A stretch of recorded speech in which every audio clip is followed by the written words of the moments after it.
تازہ ترین خبروں، تجزیوں اور تبصروں کے ساتھ میں ہوں ارشد عزیز ملک۔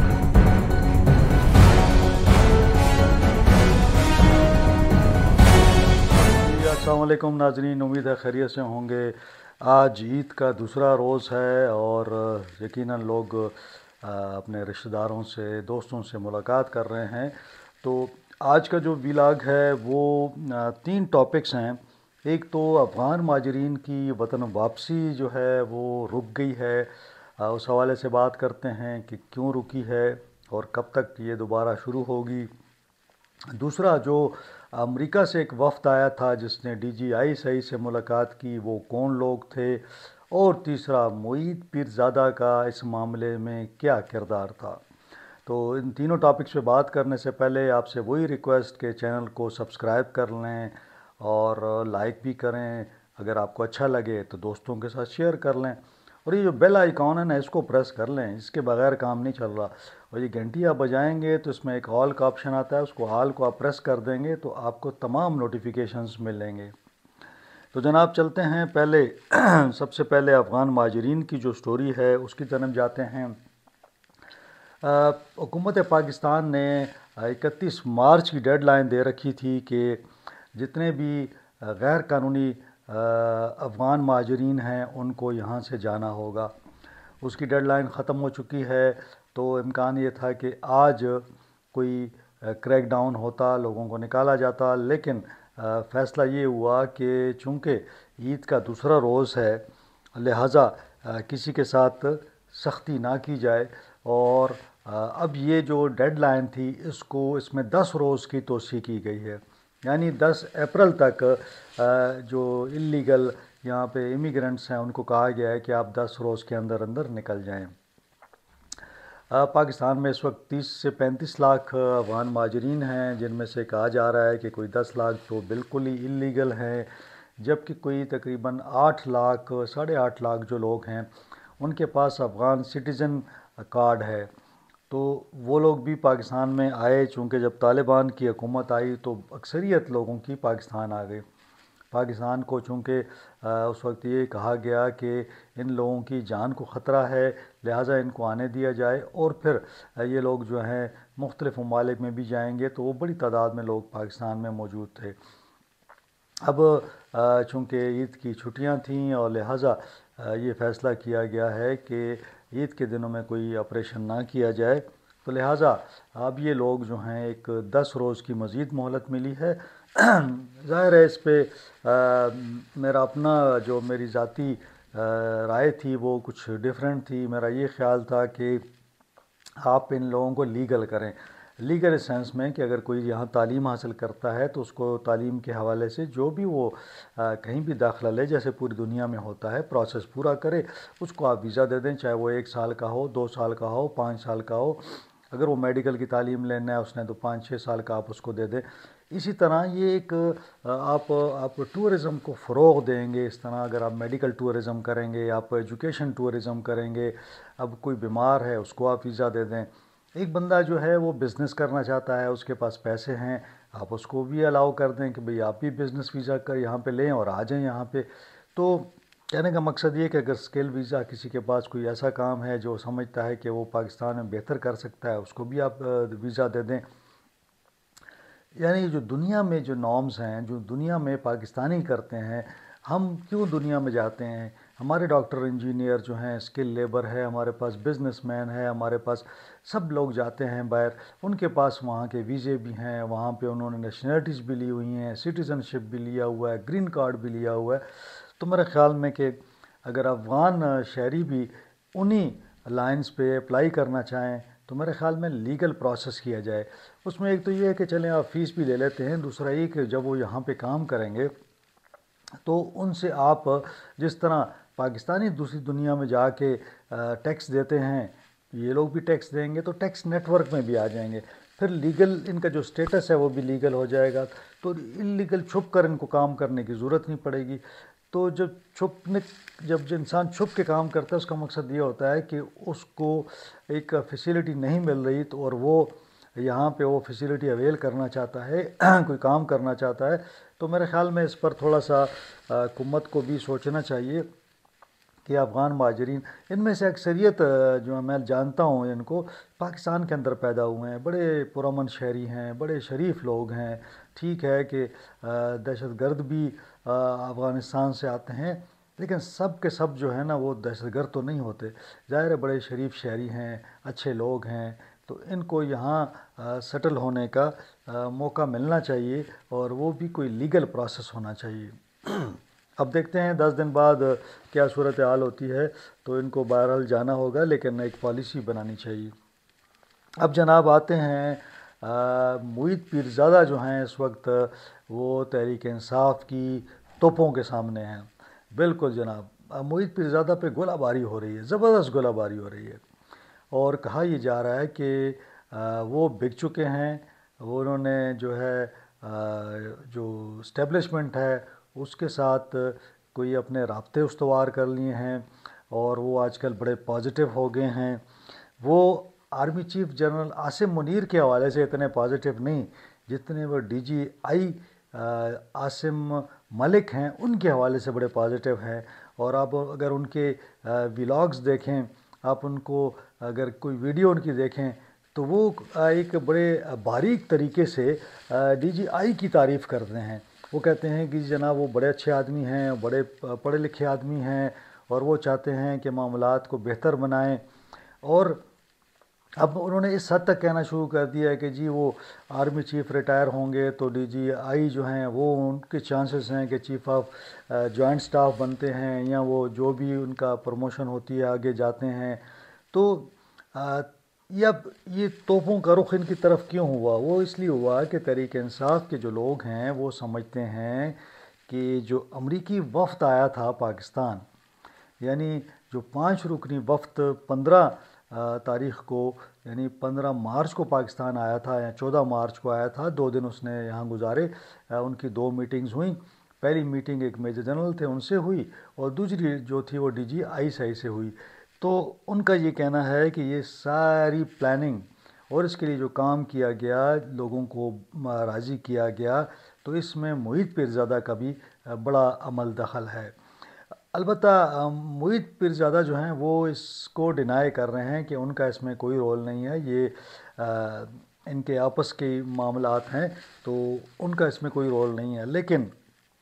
تحریک انصاف کے جو لوگ ہیں، آپ کو معلوم ہی ہے کہ وہ تو کسی کی پرواہ نہیں کرتے۔ اگر وہ سمجھیں کہ ایک بات ٹھیک ہے تو ٹھیک ہے، اگر وہ سمجھیں کہ یہ بات غلط ہے تو پھر وہ نہیں کسی کو معاف کرتے۔ تو آج کل جو ہے تمام جو سوشل میڈیا ہے تحریک انصاف کا، وہ جو ہے نا ہاتھ دھو کے، جس کو کہتے ہیں نا ہاتھ دھو کے معید پیرزادہ کے پیچھے لگا ہوا ہے کہ بھئی اس میں معید پیرزادہ کا کوئی کردار ہے۔ اس کی وجہ میں نے بتائی کہ وہ ان کی کوئی پازیٹیو جو ویوز آ رہی ہیں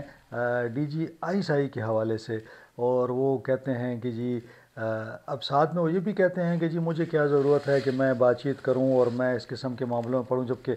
میں ہٹ لسٹ پر ہوں، میرا نام ای سی ایل پر ہے، میرا پاسپورٹ کینسل ہے، میرا شناختی کارڈ کینسل ہے، میری جائیدادیں پاکستان میں ضبط ہیں، میرے اکاؤنٹس سیز ہیں یہاں پہ، تو میں کیوں اس کی تعریف کروں گا ان کی۔ لیکن کچھ ایسے ملتے ہیں کچھ اشارے کہ معید پیرزادہ جو ہیں وہ کچھ رابطوں میں ہیں، اور انہیں بھی کچھ اسی حوالے سے بات ہوئی ہے۔ یقیناً دیکھیں نا، جو بھی بندہ پاکستان سے باہر ہو اور اس حالات میں ہو کہ اس کا پاسپورٹ کینسل ہو، شناختی کارڈ بھی اس کا کینسل ہو جائے، اس کی جائیداد ضبط ہو جائے، اس کے اکاؤنٹس فریز ہو جائیں، تو یقیناً وہ چاہے گا کہ کچھ حالات بہتر ہوں اور وہ اپنے ملک میں آئے۔ تو اگر کوئی رابطہ ہو رہا ہے، اور اچھی بات ہے، ہونا بھی چاہیے، کیونکہ یہ لوگ پاکستانی ہیں، اور اگر کسی موقع پہ ان کی کوئی بات چیت بنتی ہے تو یقیناً اس پہ کوئی اعتراض نہیں ہونا چاہیے۔ بہرحال دیکھنا ہے کہ معید پیرزادہ جو ہیں وہ کیا آگے چل کے کیا بات کرتے ہیں اور کیا رول پلے کرتے ہیں۔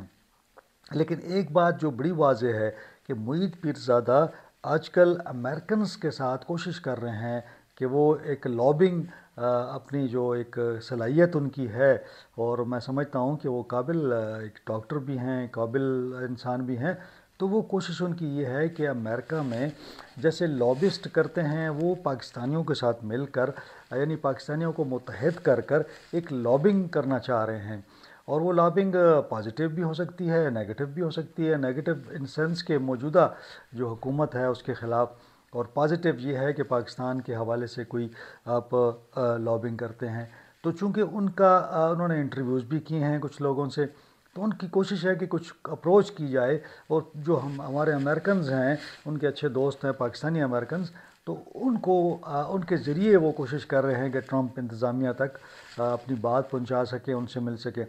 یقیناً ان میں ایک گر تو ہے، جب لوگ ان سے ملتے ہیں تو وہ کچھ نہ کچھ ان کو ایسی بات کرتے ہیں جس سے سمجھ لوگوں کو یہ لگتی ہے کہ بڑا پڑھا لکھا انسان ہے، اور اس کے اندر کیپیسٹی ہے، اور یہ بات کرنا چاہتا ہے، اور اس کی بات میں بڑا وزن ہے۔ کیونکہ پاکستان کے اندر بھی جب وہ تھے تو ان کو این ڈی یو یونیورسٹی ہو گئی، یا دوسری جو ان کے اسٹیبلشمنٹ کے ادارے تھے، ان میں ان کو جانے کا، وہاں خطاب کرنے کا، بات چیت کرنے کا موقع ملتا تھا۔ تو اپنے آپ کو انہوں نے ایک تھوڑا سا اس حوالے سے ایکٹیو کیا ہوا تھا۔ اب جناب چلتے ہیں کہ یہ جو وفد آیا تھا امریکہ سے، یہ جو پاکستانی تھے، یہ کون لوگ تھے؟ ان کے حوالے سے مختلف اطلاعات آتی رہیں، لیکن جو کنفرم ہمارے ذرائع نے کیا، ان میں جو آیا تھا اور جو لوگ ملے، تو بتایا جاتا ہے کہ 15 اور 16 مارچ کو یہ لوگ یہاں تھے۔ ان کی 2 ملاقاتیں ہوئیں۔ ایک ملاقات میجر جنرل تھے ان سے ہوئی، جو کہ 5 سے 6 گھنٹے تک چلتی رہی۔ دوسری ملاقات ان کی ڈی جی آئی سائز سے ہوئی، جو کہ 2.5 گھنٹوں کی تھی۔ اب اس میں ایک ڈاکٹر ملک عثمان ہیں، وہ وہاں سے تشریف لائے تھے، اور کہا یہ جاتا ہے کہ یہ وہ شخص ہے جنہوں نے یو ایس کے جو کانگریس مین تھے، ان پر اثر و رسوخ ان کا تھا، ان کے تعلقات تھے، اور جو انہوں نے ایک بل جو ہے کانگریس میں جمع کروایا ہے، تو یہ ان کا بڑا رول تھا۔ اور یہ ڈاکٹر عثمان جو ہیں وہاں پہ امریکہ میں پاکستانیوں میں کافی ان کا تعلق ہے۔ دوسری تھیں ڈاکٹر سائرہ بلال، یہ فرسٹ پاک گلوبل کے لوگ ہیں یہ دونوں۔ ڈاکٹر عثمان بھی فرسٹ پاک گلوبل ایک آرگنائزیشن ہے، اس کے ساتھ کام کرتے ہیں، ان کی اپنا ہی اس میں ہے۔ اور ڈاکٹر سائرہ بلال جو ہیں وہ بھی بڑی ایکٹیو ہیں، اور انہوں نے بھی جو کانگریس میں ہمارے آرمی چیف صاحب کے خلاف جو بل جمع ہوا ہے، اور جو ہم نے دیکھا کہ وہ وہاں پہ جمع ہوا، تو اس میں ان کا کردار بھی بہت زیادہ تھا۔ جو کانگریس مینس کے ساتھ ان کے تعلقات ہیں، بتایا جاتا ہے کہ وہ کافی کلوز تھے۔ تو یہ 2 لوگ تھے جن کو بلایا گیا اور ان سے بات چیت کی گئی۔ ساتھ میں ایک بزنس مین ہے، ہاسٹن سے تھے، ٹیکساس سے، اور تنویر احمد۔ تو یہ ایک بزنس مین ہیں، اور یہ وہی بندے ہیں جنہوں نے مطلب یہ ہے کہ کافی ساری ڈونیشنز بھی یہ دیتے رہے ہیں، بزنس مین ہیں، اور نسٹ کے لیے بھی انہوں نے $1 ملین دیے تھے۔ تو یونیورسٹی آف جو سائنس اینڈ ٹیکنالوجی ہے اس کے لیے انہوں نے کافی مدد کی۔ اور ساتھ ساتھ یہ بھی بتایا جاتا ہے کہ یہ بھی بڑے کلوز ہیں پاکستان تحریک انصاف کے ساتھ، اور انہوں نے بھی کافی اس میں کام کیا ہے۔ تو جناب یہ تھے۔ اور تیسرے بتایا جاتا ہے، چوتھے بلکہ، ڈاکٹر محمد منیر، یہ بھی فلوریڈا سے آئے تھے، اور یہ بھی کافی ایکٹیو ہیں۔ تو یہ بھی بتایا جاتا ہے کہ بزنس مین ہیں۔ اور ساتھ میں ایک 5ویں بندے جو ہیں وہ اس کے بارے میں بتایا جاتا ہے کہ سردار سمی کے نام سے بتایا جاتا ہے، سردار سمی، یہ بھی بزنس مین ہیں، اور یہ تنویر صاحب کے دوست ہیں، جو تنویر صاحب اس میں تشریف لائے تھے۔ اب یہ بتایا یہ بھی جا رہا ہے کہ جو تنویر صاحب تھے یہ پہلے بھی ملاقات کر چکے ہیں عمران خان صاحب سے، اور ایک مرتبہ انہوں نے بات چیت کی، تاہم دوسری مرتبہ ان کی ملاقات نہیں ہو سکی، عمران خان صاحب نے ملاقات نہیں کی۔ اب ان پر اعتراض تو یہ ہو رہا ہے کہ یہ 5 لوگ تھے، 2 ڈاکٹرز تھے اور 3 بزنس مین تھے۔ تو ان پر جو پی ٹی آئی کا اعتراض ہے کہ عمران خان صاحب کو اعتماد میں نہیں لیا گیا اور یہ لوگ آئے۔ پھر جو امریکن وہاں پہ پاک ہماری جو تنظیمیں ہیں ان کو بھی اعتماد میں نہیں لیا گیا۔ تو یہ ان کا ایک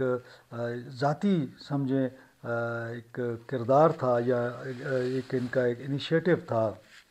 جو انہوں نے آ کے ملاقاتیں کی، لیکن سب لوگ اس بات پہ بڑے کنونس ہیں کہ یہ بڑے انفلوئنشل لوگ ہیں، اور ان کی وجہ سے بھی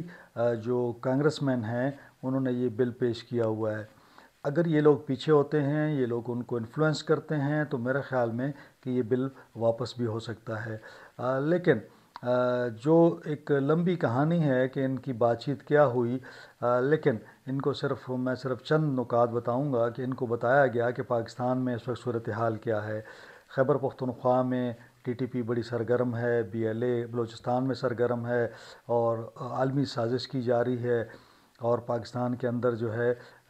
ہر روز یہ بتایا جا رہا ہے کہ ہر روز ہمارے بڑی تعداد میں جوان شہید ہوتے ہیں۔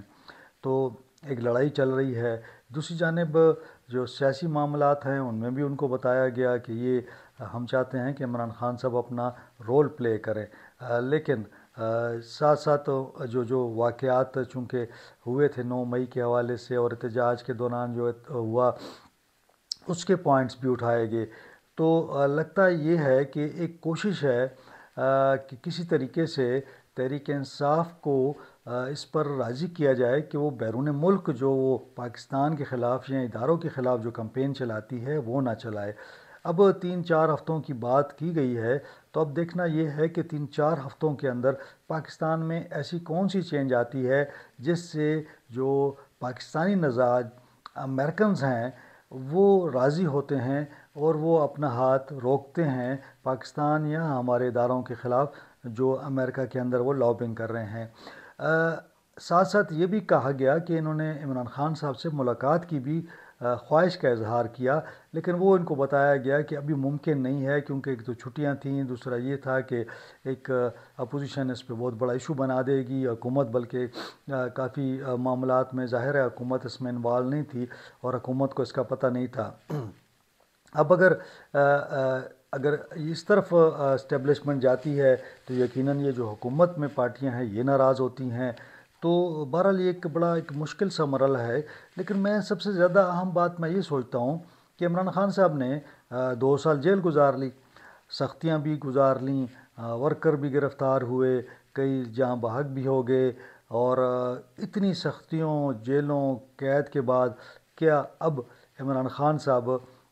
اس طرح ایک این آر او ہی سمجھیں اگر وہ کرتے ہیں ان کے ساتھ تو این آر او لے لیں گے وہ؟ میرا نہیں خیال کہ عمران خان صاحب اس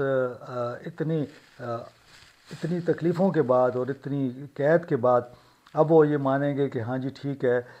جو بھی بات چیت کرتے ہیں ہم بات چیت کر کے اور میں باہر آ جاتا ہوں۔ میرے خیال میں کہ وہ بھی اسی کو پریفر کریں گے کہ جو کیسز ہیں عدالتوں کے ذریعے وہ رہا ہوں، اور اس میں اگر 1 سال مزید بھی لگ جائے تو میرا خیال میں کہ عمران خان صاحب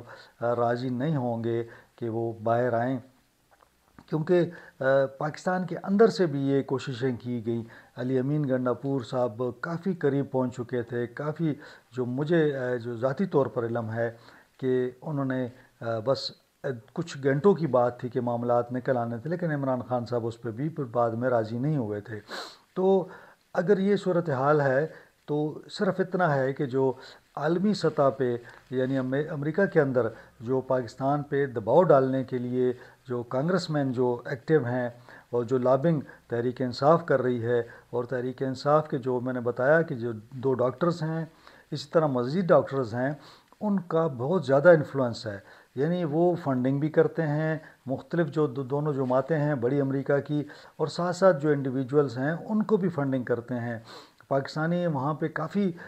مطلب مالدار لوگ ہیں، یہ امیر لوگ ہیں، ان کے پاس پیسے ہیں، اور ساتھ ساتھ یہ جو بزنس مین ہیں یہ بڑے ایکٹیو ہیں، اور ان کے اسٹیبلشمنٹ کے ساتھ رابطے تھے، انہوں نے ہی آ کے ان ڈاکٹرز کو لے کے آئے اور ان کی ملاقات کروائی۔ تو اب یہ صورتحال کس جانب جاتی ہے؟ کچھ رہائیاں ہم نے دیکھ لی ہیں، بہرحال اگلے ولاگ میں اس حوالے سے میں مزید کوشش کروں گا کہ ڈیٹیلز آپ کے ساتھ شیئر کروں۔ آج کے لیے اتنا ہی، مجھے اجازت دیں، انشاءاللہ اگلے ولاگ میں ملاقات ہوگی۔ اپنا خیال رکھیے گا، اللہ حافظ۔